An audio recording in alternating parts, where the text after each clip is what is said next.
Well, you're ready to move on? I'm ready to move on. Our next exciting guest is with us right now. And he is the CEO of National Cybersecurity Center. Sorry, Harry, right? Yeah, Lieutenant General Harry Raduege. And so we're delighted to welcome him back. He was with us a little earlier today. There we go. Hello, hello. This is Derek. So we're waiting for General the General will be here us. shortly, I think, huh?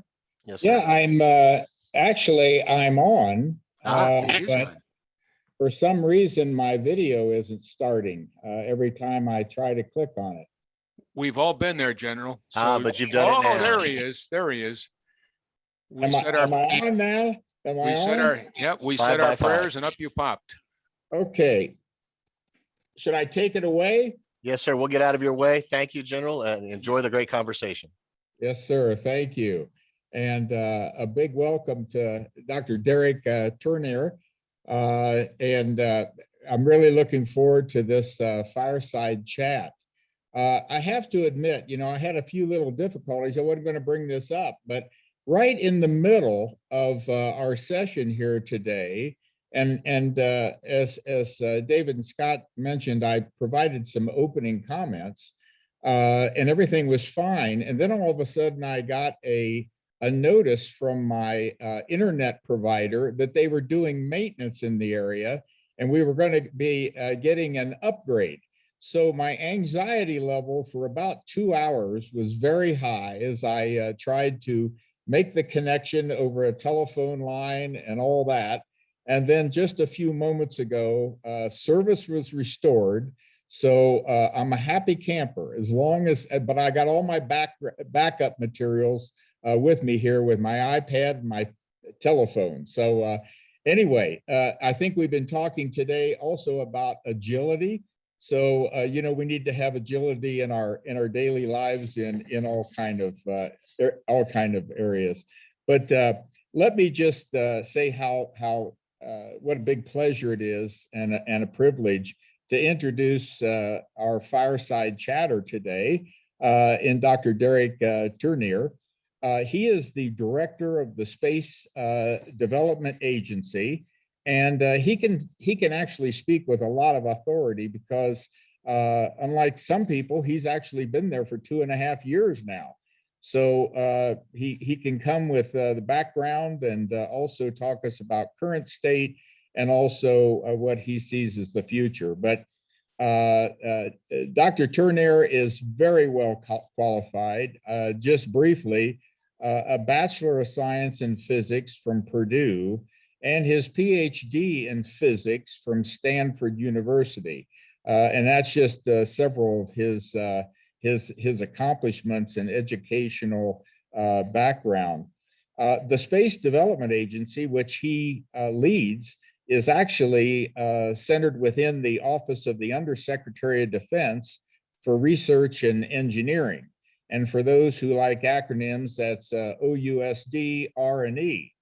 SDA's charter officially is to unify and integrate space capability development and deployment across the department to achieve the DoD space vision while reducing overlap and inefficiency. So that's quite a charter. But Dr. Tournear also previously served as the Assistant Director for Space.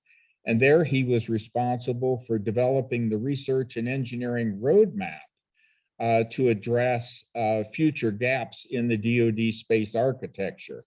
Again, another piece of perfect background for the position that he holds today.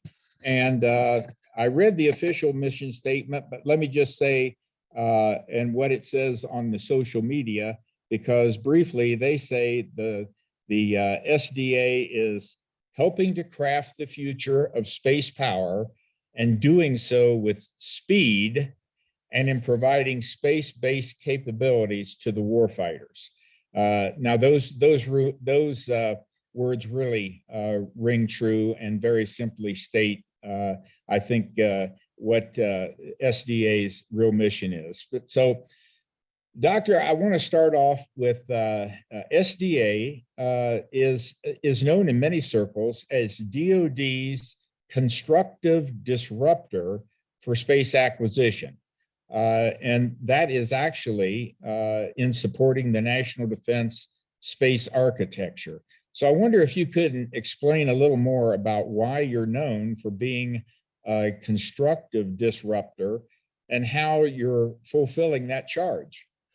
Sure. Well, thank you for that introduction, Harry. And I'm glad to see that you were able to get your internet back up, and you're coming over 5x5. So whatever upgrade they gave is working out excellent. So that's good.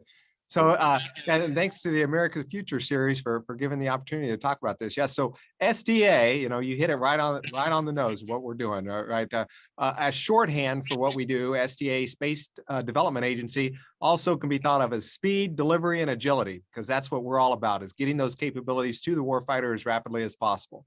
So what does constructive disruptor mean? Well, essentially, we were established outside of the Air Force at the time, before the Space Force was around, because if you needed to disrupt something, you can't disrupt something from the inside. So we were established to come up with a completely new way of doing space architectures.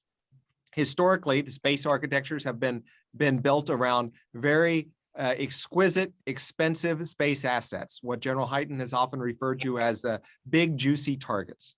So that's number one. And number two, they've also been developed, since they're very expensive, they have to last for a long time to try to amortize that cost. And so that means you may have a 10 to 15 year development cycle with a 10 to 15 year lifetime on that system. So at the end of the lifetime, you could be flying technology that's 25 years old. So that was the old way of doing business. So we're coming in with a completely new architecture, an architecture based on two pillars to go after each of those main problem areas that we saw them. The first pillar is proliferation, hundreds and hundreds of satellites. So get out of that model of the large, exquisite satellites and get into a model of proliferation that gives you the resiliency and also the timeliness that you can get from hundreds of satellites. And then number two, the second pillar, is spiral development. So start to move away from this long cycle time and say, look, we have a minimum viable product, and we're going to launch that minimum viable product every 2 years. And we're going to continue to push the capabilities based on current threats and current technologies, and set that market up so that we deliver satellites every 2 years. And we set that up as a disruptor. And it was actually Sean Barnes within the Air Force at the time that coined us. He said, well, you guys aren't just truly doing disruption, because what you're trying to do is you're trying to get the same capabilities that the department has been trying to deliver from space for quite some time. So they're very constructive to what the department has always intended space to provide the warfighter. And so that's why he coined the term constructive disruptor. And I think it really encapsulates what our mission is, and we're running with it. That's great insight, Derek. I really appreciate that explanation, and also for you to stress the two pillars of activity, because I think those are critical for especially your success and a lot of other people's success. Let me just mention, and I have read about SDA's use of a tranche process, and I'm sure others who are interested in what you're doing and all have also seen your use of this tranche process. So can you explain what that means and where you currently stand in that regard? Absolutely. So that second pillar, spiral development, every 2 years, we're going to put up new capabilities. And those spirals, we just call them tranches. And essentially, at any given time, we will have 3 tranches in the work. So we will have one tranche that is flying, that's being operated. We'll have one tranche that is in build. And then we'll have a third tranche that is under acquisition. And so that's where we stand right now. So right now we have our demonstration, which is our T-1 tranche, if you will. That's just demonstration experiment satellites that we built with partners such as DARPA, AFRL, MDA. Those are the satellites we're operating now. Right now we're building our tranche 0. And we are 48 weeks away from launching our first set of those satellites. That's a total of 28 satellites that make up tranche 0.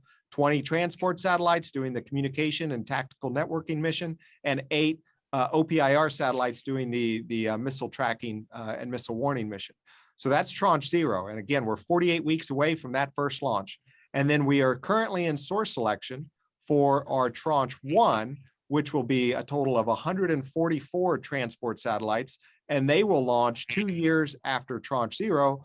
So if you do the math, that's September of 2024. We'll have Tranche 1. We'll start the launches for Tranche 1. Wow. That is very revealing. I really appreciate your explanation. It just makes perfect sense, with 3 tranches that you're really working on at the same time. But great explanation. I appreciate that. Now, with these tranches, how do you support probably the top DoD priority as far as command and control, which is JADC2, or all domain command and control? Certainly. So the 2 capabilities that we plan on delivering, number 1 is beyond line of sight targeting for time sensitive targets. So mobile missiles, mobile missile launchers and ships, those are examples. Detect them, track them, calculate a fire control solution, and send that directly down to a weapons platform to be able to engage. And number 2, the second capability is do that exact same mission, except now go after advanced missiles such as hypersonic glide vehicles, which obviously is in the news lately. And so if you look at JADC2, the Joint All-Domain Command and Control that the department is prioritizing, SDA is the backbone for that. And the Joint Staff has said that SDA's transport layer, our communication layer, is the backbone that will tie all of the JADC2 instantiations together. What does that mean? So if you look at JADC2, the whole purpose behind JADC2 is to make a connected fighting unit, take all sensors and tie them to any and all available shooters, and do that with as low as latency as possible. All right, so each of the services with their organized training and equip mandate are out there to say, okay, within our service, we need to make sure that we can connect all of the sensors that we develop and operate with all of the shooters and weapons platforms that we develop and operate. And so each one of the services has their vision of how to do that. And that's their JADC2 functional framework. So the Army with Project Convergence, their backbone is Titan with the precursor of Athena to be able to demonstrate that. The Navy with Project Overmatch, their precursor program to do that is Maritime Targeting Cell, ashore and afloat, to be able to show that those can tie together. And then the Air Force with ABMS and their vision on several different platforms that tie into this ABMS platform. We just heard Preston talk a little bit about that. But that's within each of these services. And so then the next step is to make sure that each of those services can talk across service to one another. And that's where the SDA's transport layer comes in. So all of those communication networks are tied with internet protocol or packetized based communication. And if they can tie in, our goal, our job is to make sure that each of those services can tie into our transport layer.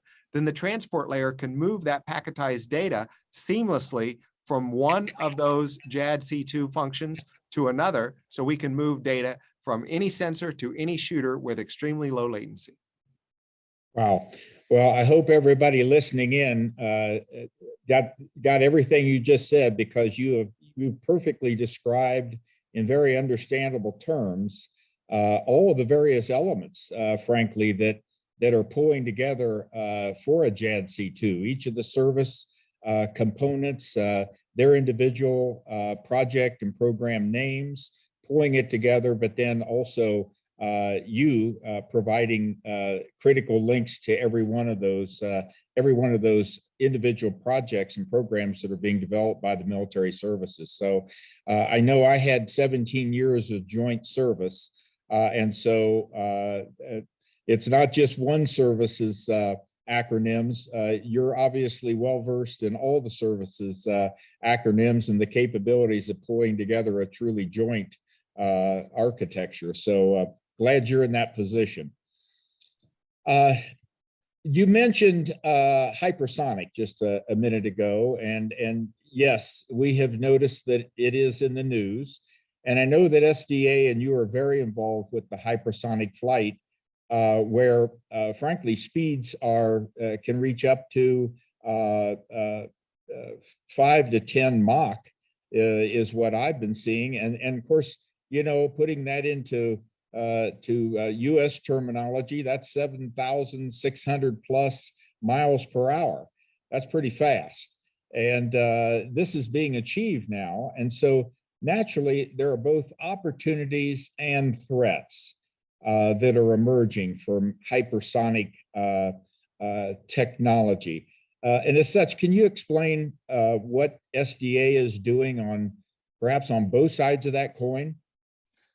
Certainly, certainly. So the key thing is what we're focused on is on the defensive side. So the defense against hypersonics, and this is there are some people that are confused about how big of a threat this is, how big of a deal it is. It's it's been compared to a Sputnik moment.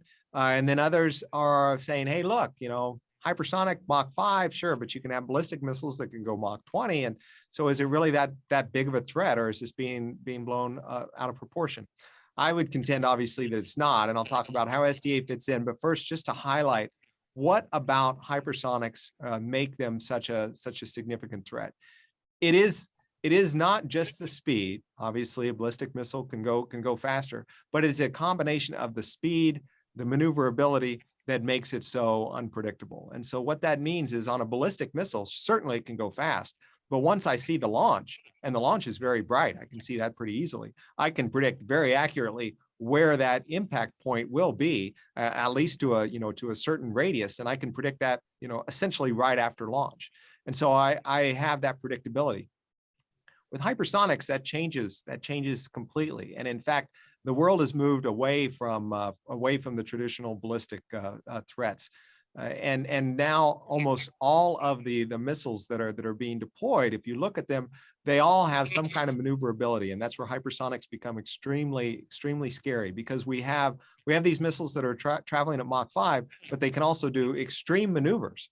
And so that means they can, if they know where our radar detection capabilities are, they can maneuver around them. And then they can also change and change their impact points. So it's unpredictable with a large time scale.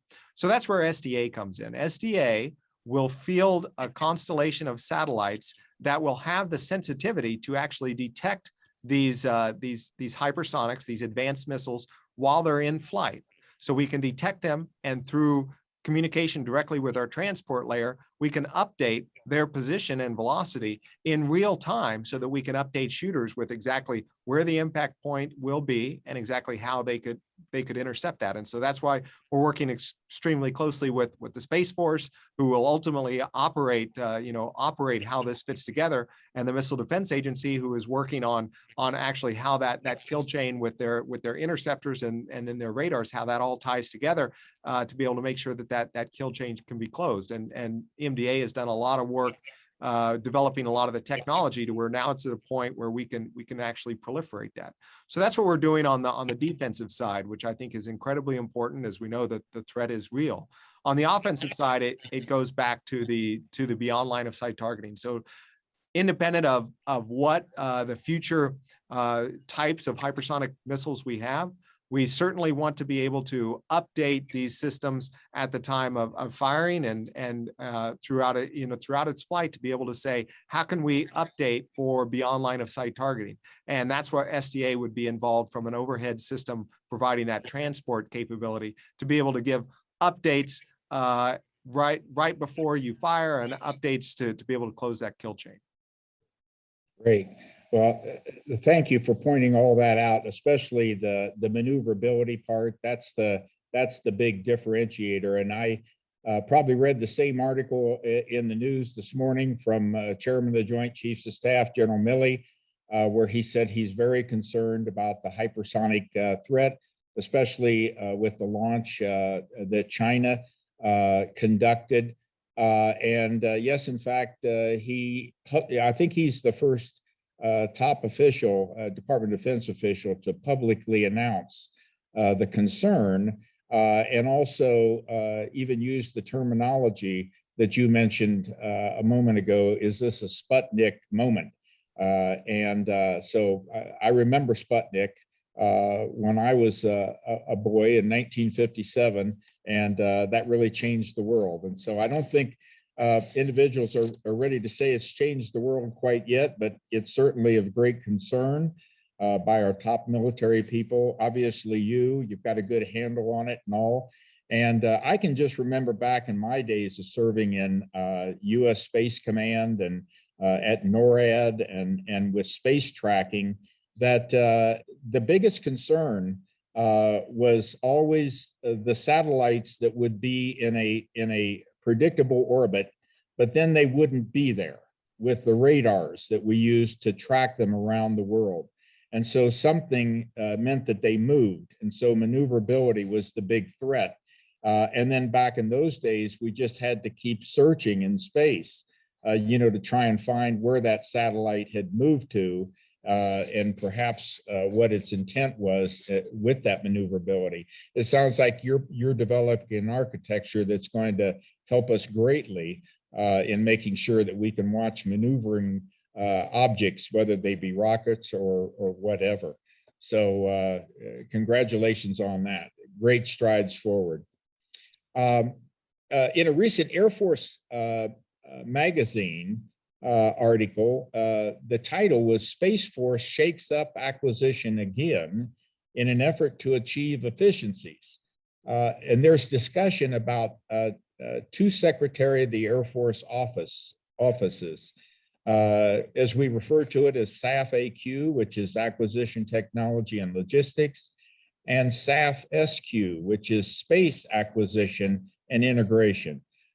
So, Derek, would you mind giving us some inside baseball idea on how all this is shaking out currently?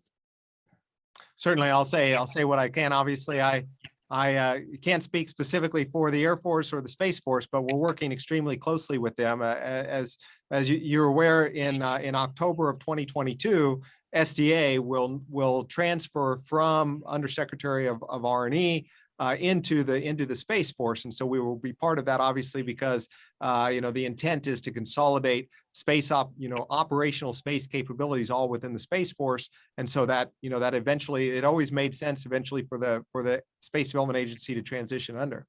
Now, the SAF SQ.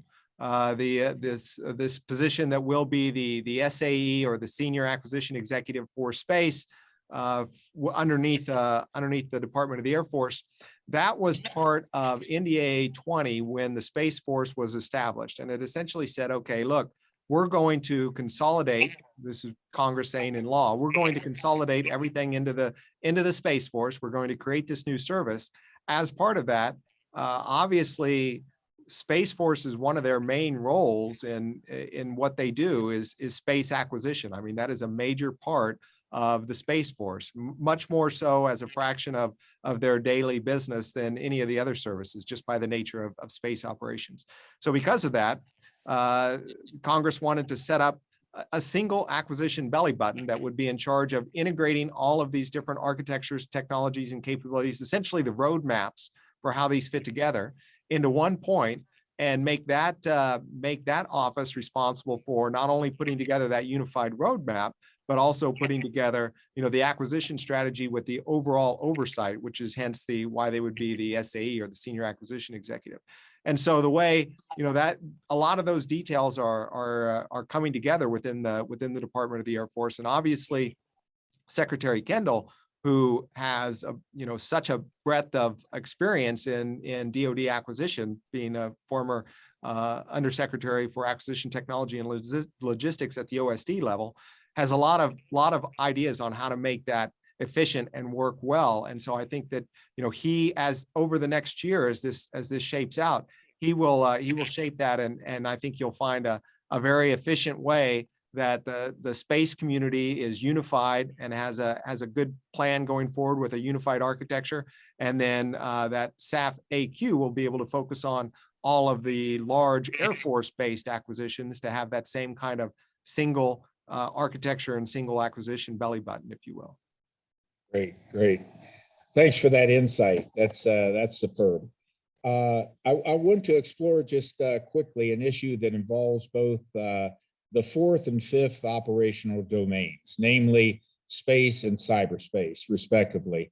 And so many believe that space developers need to do a better job at addressing cybersecurity in space, which is based on my personal observations over the years, but it wasn't provided perhaps with the needed emphasis over the years of securing our space assets, whether they be on the ground, in the engineering departments, or on orbit with the proper cyber security.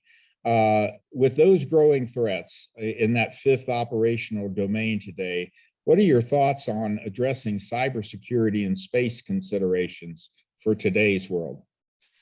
Harry, I completely agree with you. It is a big concern. In fact, the two concerns when we look at red teaming the the vulnerabilities of our national defense space architecture, which is what we call the architecture of all of these proliferated satellites. The two threats that are the biggest on my mind that we just can't overpower through proliferation: supply chain concerns, both just the integrity of our supply chain, as well as making sure that we can actually build the satellites on time and in the quantity we need.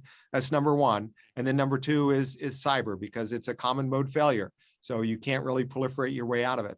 So what we are doing, we are obviously tracking it. It's one of the things that we're working with our performers to make sure that they keep it in mind. We have battle management, command control, and computation capabilities on each of the satellite that we're building in cyber protections. We have a red cell within SDA itself, and that red cell is established primarily to red team our designs, as well as try to do penetration testing on our aspects to make sure if there's any vulnerabilities in our constellation, we find those and we can fix those.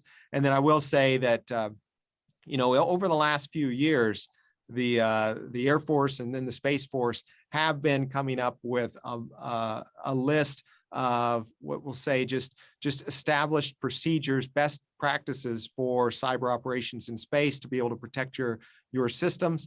And so we're basically using that as our starting point to make sure that all of those best practices that have been codified through SSC, we're incorporating that in how we do our ground protection as well as our space-based cyber protections. Great. Thank you for that. That's reassuring to me, I know, with cybersecurity in space. And we have one quick question, and it's programmatics. It's when do you plan to have or issue a formal RFP for the 18 partner payload satellites part of Tranche 1's transport layer? That's pretty detailed, but over to you. Sure. So Tranche 1, the 144 satellites are made up, those will be made up in there's three different solicitations in there. There's the first one, the Tranche 1 transport layer T1TL. That's the one that was in source selection. Actually, we're going to rescind that solicitation and issue a new one today that will be due. That will be now, we're going to use other transaction authorities to be able to put that out. That's going to be an OTA type transaction, and that will be due to help our industrial friends. Those proposals will be due the day before Thanksgiving. So you're welcome on that. And so that one will go out. And then the other two solicitations, there's the O&I, operations and integration. That's essentially the ground and overall integration. And so the draft for that solicitation will be coming out sometime next week, so people can see the draft. And our intention is to actually get that final one out as soon as we make the awards on the T1TL. So there's no question on OCI issues if people are waiting to decide which one to bid on. So that will go out in January or February, depending on when we make the T1TL awards. For the specific question was on what we call TIDES, Tranche 1 development and experimental satellites. Those are 18 satellites, 12 of which will have UHF and S-band payloads, and then 6 of which will have our partner payload missions that will be on those. That draft RFP is on the street now, And we anticipate that solicitation to go out about the same time as the O&I solicitation and to make that final. So in that January, February timeframe. That's great. No detail is too great for you. And off the top of your head, you spun out all of those great facts and where we stand on so many parts of the tranche rollouts. And we just really appreciate your time today, Doctor, and appreciate all that you're doing with SDA. And with that, thank you, sir. And I'll turn it back over to David and Scott. Thank you. Thank you. Thank you, General, and thank you, Doctor. Both outstanding. We can't thank you enough. You continue on and do so many wonderful things. It's great to hear everybody today. I really, sometimes you say, "Wow, is that?" But everybody's had that wow factor today. I've been most impressed. Absolutely. And now I understand how he was able to get a PhD at Stanford because he can remember every single detail. You got that right. Thank you both. Thank you, gentlemen. We appreciate you greatly. Tremendous conversation. Thanks, gentlemen.